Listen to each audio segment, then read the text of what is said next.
जय जय संतोषी माता, जन्म जन्म का तुमसे नाता। जो भक्त श्रद्धा से पुकारे, उनके सभी आप कष्ट निवारे। नमस्कार प्रिय भक्तगणों, स्वागत है आप सभी का आपके अपने चैनल ज्ञानार्थ में। आप सभी का दिन शुभ और मंगलमय हो। श्रोताओं, आज फागुन मास का प्रथम शुक्रवार है। आज आप रसपान करेंगे माँ संतोषी की पावन एवं प्रचलित व्रत कथा, जिसके श्रवण मात्र से दीन दुखिया के दरिद्रता दूर होती है। आइए ध्यान लगाकर रसपान करते हैं माँ संतोषी की पावन एवं प्रचलित व्रत कथा। एक बुढ़िया थी, उसके 7 बेटे थे। 6 कमाने वाले थे जबकि एक निकम्मा था। बुढ़िया 6 बेटों की रसोई बनाती, भोजन कराती, उनसे जो कुछ जूठन बचता वह 7वें को दे देती। एक दिन वह पत्नी से बोला, देखो मेरी माँ को मुझ पर कितना प्रेम है। वह बोली, क्यों नहीं, सबका जूठा जो तुमको खिलाती है। वह बोला, ऐसा नहीं हो सकता, मैं जब तक अपनी आंखों से ना देख लूं मान नहीं सकता। बहू हंसकर बोली, देख लोगे तब तो मानोगे। कुछ दिन बाद त्योहार आया। घर में 7 प्रकार के भोजन और चूरमे के लड्डू बने। यह सब जांच करने के लिए सिर दुखने का बहाना कर पतला वस्त्र सिर पर ओढ़े रसोई घर में सो गया। वह कपड़े में से सब देखता रहा। 6 भाई भोजन करने आए। उसने देखा माँ ने उनके लिए सुंदर आसन बिछाकर नाना प्रकार की रसोई परोसी और आग्रह करके उन्हें जमाया। वह देखता रहा। 6 भोजन करके उठे तब माँ ने उनकी जूठी थालियों में से लड्डुओं के टुकड़े उठाकर एक लड्डू बनाया। जूठन साफ कर बुढ़िया माँ ने उसे पुकारा, बेटा 6 भाई भोजन करके चले गए, अब तू ही बाकी है, अब तू कब खाएगा। वह कहने लगा, माँ मुझे भोजन नहीं करना, मैं अब परदेश जा रहा हूँ। माँ ने कहा, कल जाता है सो आज ही चला जा। वह बोला, हाँ आज ही चला जा रहा हूँ। यह कहकर वह घर से निकल गया। 7वें बेटे को परदेश जाते समय पत्नी की याद आ गई। वह गौशाला में कंडे उपले थाप रही थी। वहां जाकर बोला, अब हम जावे परदेश, आवेंगे कुछ काल, तुम रहियो संतोष से धर्म अपनो पाल। वह बोली, जाओ पिया आनंद से, हमरो सोच हटाए, राम भरोसे हम रहे, ईश्वर तुम्हें सहाय। 2 निशानी आपन देख धरू में धीर, सुधी मती हमारी, बिसारियो रखियो मन गंभीर। वह बोला, मेरे पास तो कुछ नहीं, यह अंगूठी है सो ले ले और अपनी कुछ निशानी मुझे दे। वह बोली, मेरे पास क्या है, यह गोबर भरा हाथ। यह कहकर उसकी पीठ पर गोबर के हाथ की थाप मार दी। वह चल दिया। चलते चलते दूर देश पहुंचा। वहां एक साहूकार की दुकान थी। वहां जाकर कहने लगा, भाई मुझे नौकरी पर रख लो। साहूकार को जरूरत थी। बोला, रह जा। लड़के ने पूछा, तनख्वाह क्या दोगे। साहूकार ने कहा, काम देखकर दाम मिलेगा। साहूकार की नौकरी मिली। वह सुबह 7 बजे से 10 बजे तक नौकरी बजाने लगा। कुछ दिनों में दुकान का सारा लेन देन, हिसाब किताब, ग्राहकों को माल बेचना, सारा काम करने लगा। साहूकार के साथ 8 नौकर थे। वे सब चक्कर खाने लगे। यह तो बहुत होशियार बन गया। सेठ ने भी काम देखा और 3 महीने में ही उसे आधे मुनाफे का हिस्सेदार बना लिया। वह कुछ वर्ष में ही नाबी सेठ बन गया और मालिक सारा कारोबार उस पर छोड़कर चला गया। इधर उसकी पत्नी को सास ससुर दुख देने लगे। सारी गृहस्थी का काम करा के उसे लकड़ी लेने के जंगल में भेजते। इस बीच घर के आटे से जो भूसी निकलती है उसकी रोटी बनाकर रख दी जाती और फूटे नारियल की नारियली में पानी। एक दिन वह लकड़ी लेने जा रही थी। रास्ते में बहुत सी स्त्रियां संतोषी माता का व्रत करती दिखाई दी।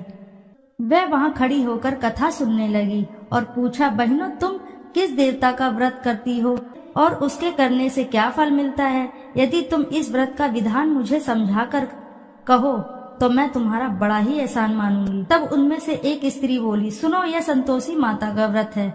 इसके करने से निर्धनता दरिद्रता का नाश होता है और जो कुछ भी मन में कामना हो वह सब संतोषी माता की कृपा से पूरी होती है। तब उसने उस व्रत की विधि पूछी। वह भक्तिनी स्त्री बोली, 1.25 आने का गुड़ चना लेना, इच्छा हो तो 5.25 आने का लेना या 1.25 रुपए का भी सहूलियत के अनुसार लाना। बिना परेशानी और श्रद्धा व प्रेम से जितना भी बन पड़े सवाया लेना। प्रत्येक शुक्रवार को निराहार रहकर कथा सुनना। इसके बीच क्रम टूटे नहीं। लगातार नियम पालन करना। सुनने वाला कोई ना मिले तो घी का दीपक जलाकर उसके आगे या जल के पात्र को सामने रखकर कथा कहना। जब यह कार्य सिद्ध हो जाए, नियम का पालन करना और कार्य सिद्ध हो जाने पर व्रत कथा का उद्यापन करना। 3 मास बीतने पर माता फल अवश्य ही पूर्ण करती हैं। यदि किसी के ग्रह खोटे भी हों तो भी माता वर्ष भर में कार्य सिद्ध करती हैं। फल सिद्ध होने पर उद्यापन करना चाहिए, बीच में नहीं। उद्यापन में 2.5 सेर आटे का खाजा और इसी परिणाम से खीर तथा चने का साग 8 लड़कों को भोजन कराना। जहाँ तक मिले देवर जेठ भाई बंधु के हों, ना मिले तो रिश्तेदार और पास पड़ोसियों को भी बुला सकते हैं। उन्हें भोजन करा यथा शक्ति दक्षिणा दे माता का नियम पूरा करना है। उस दिन घर में खटाई न खाना। यह सुन बुढ़िया की बहू चल दी। रास्ते में लकड़ी के बोझ को बेच दिया और उन पैसों से गुड़ चना ले माता के व्रत की तैयारी कर आगे चली और सामने मंदिर देखकर पूछने लगी, यह मंदिर किसका है? सब कहने लगे, संतोषी माता का है। यह सुनकर माता के मंदिर में जाकर चरणों में लौटने लगी। दीन हो विनती करने लगी, माँ मैं निपट अज्ञानी हूँ, व्रत के कुछ भी नियम नहीं जानती हूँ, मैं दुखी हूँ। हे माता जगत जननी मेरी दुख दूर करो, मैं तेरी शरण में हूँ। माता को दया आई। एक शुक्रवार बीता कि दूसरे को उसके पति का पत्र आया और तीसरे शुक्रवार को उसका भेजा हुआ पैसा आ पहुँचा। यह देख जेठ जेठानी मुंह सिकोड़ने लगे, लड़के ताने देने लगे। काकी के पास पत्र आने लगे, रुपया आने लगा। अब तो काकी की खातिर बढ़ेगी। बेचारी सरलता से कहती, भैया कागज आए, रुपया आए, हम सबके लिए अच्छा है। ऐसा कहकर आंखों में आंसू भरकर संतोषी माता के मंदिर में मातेश्वरी के चरणों में गिरकर रोने लगी। माँ मैंने तुमसे पैसा कम मांगा है, मुझे पैसे से क्या काम है, मुझे तो अपने सुहाग से काम है, मैं तो अपने स्वामी के दर्शन मांगती हूँ। तब माता ने प्रसन्न होकर कहा, जा बेटी तेरा स्वामी भी आएगा। यह सुनकर खुशी से बावली होकर घर में जा काम करने लगी। अब संतोषी माँ विचार करने लगी, इस भोली पुत्री को मैंने कह तो दिया कि तेरा पति आएगा, लेकिन कैसे? वह तो इसे स्वप्न में भी याद नहीं करता, उसे याद दिलाने को मुझे ही कुछ करना पड़ेगा। इस तरह माताजी उस बुढ़िया के बेटे के पास जा स्वप्न में प्रकट होकर कहने लगी, साहूकार के बेटे सो रहा है या जागता है? वह कहने लगा, माता सोता भी नहीं जागता भी नहीं हूँ, कहो क्या आज्ञा है? माँ कहने लगी, तेरे घर बार कुछ है कि नहीं? वह बोला, मेरे पास सब कुछ है, माँ बाप है, बहू है, क्या कमी है? माँ बोली, भोले पुत्र तेरी बहू घोर कष्ट उठा रही है, तेरे माँ बाप उसे परेशानी दे रहे हैं, वह तेरे लिए तरस रही है, तू उसकी सुध ले। वह बोला, हाँ माताजी यह तो मालूम है, परंतु जाऊं तो जाऊं कैसे? परदेश की बात है, लेन देन का कोई हिसाब नहीं, कोई जाने का रास्ता नहीं आता, कैसे चला जाऊं? माँ कहने लगी, मेरी बात मान, सवेरे नहा धोकर संतोषी माता का नाम ले, घी का दीपक जलाकर दंडवत कर दुकान पर जा बैठ। देखते ही देखते सारा लेन देन चुक जाएगा, जमा का माल भी बिक जाएगा, सांझ होते होते धन का भारी ठेल लग जाएगा। अब बूढ़े की बात मानकर वह नहा धोकर संतोषी माता को दंडवत घी का दीपक जला दुकान पर जा बैठा। थोड़ी देर में देने वाले रुपया लाने लगे, लेने वाले हिसाब लेने लगे, खरीदार नगद दाम दे सौदा करने लगे। शाम तक धन का भारी ठेल लग गया। मन में माता का नाम ले, चमत्कार देख प्रसन्न हो घर ले जाने के वास्ते गहना कपड़ा सामान खरीदने लगा। यहाँ काम से निपट तुरंत घर को रवाना हुआ।